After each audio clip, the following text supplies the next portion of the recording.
ഉണ്ടാക്കണ്ടേ? നമുക്ക് എന്താ ഈ ഓണം എന്ന് പറഞ്ഞാൽ ശ്രദ്ധിച്ച് മനസ്സിലാക്കി വെച്ചോളൂ. നിശ്ചയില്ലാത്തവർ അവിടെ എഴുതി വെച്ചാലും വിരോധമൊന്നുമില്ല. ഓണം എന്ന് പറഞ്ഞാൽ എന്താണെന്നറിയൂ? ഭാഗവതത്തിൽ ഈ പറയണേ അഷ്ടമസ്കന്ധാണല്ലോ പറയുന്നത്. ഈ അഷ്ടമസ്കന്ധത്തിലാണ് അതിൻ്റെ പ്രമാണം കിടക്കുന്നത്. അവിടെ പറയും ശ്രോണായാം ശ്രവണദ്വാദശ്യാം മുഹൂർത്തേ അഭിജിതി പ്രഭു സർവേ നക്ഷത്രതാരാദ്യാ ചക്രുത്തജ്ജന്മദക്ഷിണം. ശ്രോണ ചിങ്ങമാസത്തിലെ തിരുവോണം നക്ഷത്രത്തിലെ അഭിജിത്ത് എന്ന് പറഞ്ഞ മുഹൂർത്തത്തിലാണ് വാമനമൂർത്തിയായിട്ട് ഭഗവാൻ ഭൂമിയിലേക്ക് അവതരിച്ചത്. ഈ ഭഗവാന്റെ അവതാരം ഉണ്ടായ ആ ദിവസമാണ് ഇത് തിരുവോണം. ശ്രോണ എന്നതിന് പറയുക. ശ്രോണയാണ് ഈ ഓണായത്. ശ്രോണ എന്നുള്ളത് അത് സംസ്കൃതത്തിൽ ശ്രോണ എന്നാ പറയുക. മലയാളത്തിലാകുമ്പോൾ ഓണാവേ. അപ്പം നമ്മൾ ശ്രാദ്ധം എന്ന് പറയാറുണ്ടോ? ഇല്ല, നമുക്ക് ചാത്തല്ലേ ഉള്ളൂ. പിണ്ടം ഇല്ല, പിണ്ണം. ശൃംഖല ഇല്ല, ചങ്ങലേ ഉള്ളൂ. സംഘാടം ഇല്ല, ചങ്ങാടേ ഉള്ളൂ. എല്ലാം നമുക്ക് അങ്ങനെയാണ്. വാക്കുകളൊക്കെ നമ്മൾ ദുഷ്പിച്ചിട്ടാ മലയാളത്തേക്ക് എടുക്കുക. അപ്പം അതിൽ ഈ ശ്രോണയാണ് എന്തായത്? ഓണം ആയത്. അപ്പം ഈ സാധാരണഗതിയിൽ ഭഗവാൻ ശ്രോണ എന്ന് പറയും, ശ്രീ ചേർത്ത് പറയേ.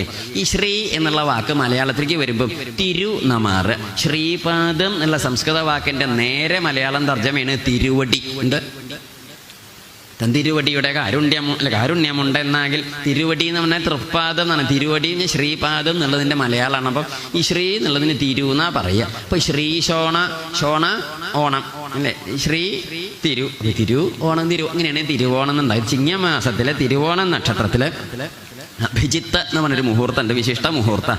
ഈ മുഹൂർത്തത്തിലാണ് ഭഗവാൻ ആരായിട്ട്? വാമനമൂർത്തിയായിട്ട് അവതരിച്ചത്. അപ്പോൾ ആ വാമനമൂർത്തിയായിട്ട് ഭഗവാൻ അവതരിച്ച ദിവസത്തിനെയാണ് നമ്മൾ എന്തായിട്ട് കൊണ്ടാടുന്നത്?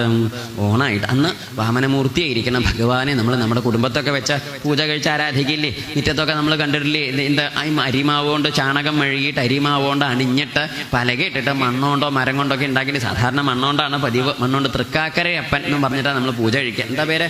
ഗുരുവായൂരപ്പനോ തൃച്ചംബരത്തപ്പൻ ഒന്നും പറയില്ല. എന്താ പറയുക?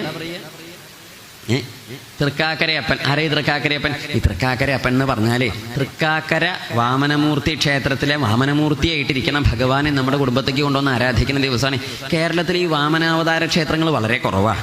ഉള്ളതിലേക്ക് പ്രധാനപ്പെട്ട ഒരു ക്ഷേത്രമാണ് ഈ തൃക്കാക്കര ഈ വാമനമൂർത്തി ക്ഷേത്രം. ആ വാമനമൂർത്തി ക്ഷേത്രത്തിലെ വാമനാവതാരമൂർത്തിയായിരിക്കണം ഭഗവാനെ നമ്മുടെ എല്ലാവരുടെയും കുടുംബത്തിൽ നമ്മളൊന്ന് പൂജിച്ച് ആരാധിക്കും. ആ ആരാധിക്കുന്ന ദിവസമാണ് ഈ തിരുവോണം എന്ന് പറയുന്നത്. അങ്ങനെ ആരാധിക്കുന്നതിൻ്റെ കൂടെ നമ്മൾ ആരെയും കൂടി സ്മരിക്കും? ഈ ബലി മഹാരാജാവിനെ. കാരണം എന്താണെന്നറിയോ? ഈ ബലി മഹാരാജാവിനെ അനുഗ്രഹിക്കാനാണല്ലോ ഭഗവാൻ വാമനമൂർത്തിയായിട്ട് വന്നത്. അപ്പം അതുകൊണ്ട് ഈ പ്രഹ്ലാദനെ നമ്മൾ സ്മരിക്കേണ്ട നമ്മൾ നരസിംഹമൂർത്തിയെ സ്മരിക്കാൻ പറ്റുമോ? പ്രഹ്ലാദനെ സ്മരിക്കാണ്ട് എന്താ കാരണം? ഈ പ്രഹ്ലാദനാണ് നരസിംഹമൂർത്തിയായിരിക്കണം ഭഗവാനെ പ്രത്യക്ഷപ്പെടുത്തി നമുക്കൊക്കെ സാക്ഷാത്കരിച്ച് തന്ന് നമുക്ക് ആ ഒരു ഭാവം കാണിച്ചത് ആ ഉണ്ണിയല്ല. അതുപോലെ ഈ വാമനാവതാരമൂർത്തിയുടെ പുറപ്പാടുണ്ടാവാൻ കാരണക്കാരനായി ഉപാസിച്ചത് ആരാണ്? ബലി മഹാരാജാവാണ്. അതുകൊണ്ട് അദ്ദേഹത്തെ സ്മരിക്കും. ഇതാണ് ഓണത്തിൻ്റെ പ്രത്യേകത. ഈ തൃക്കാക്കൻ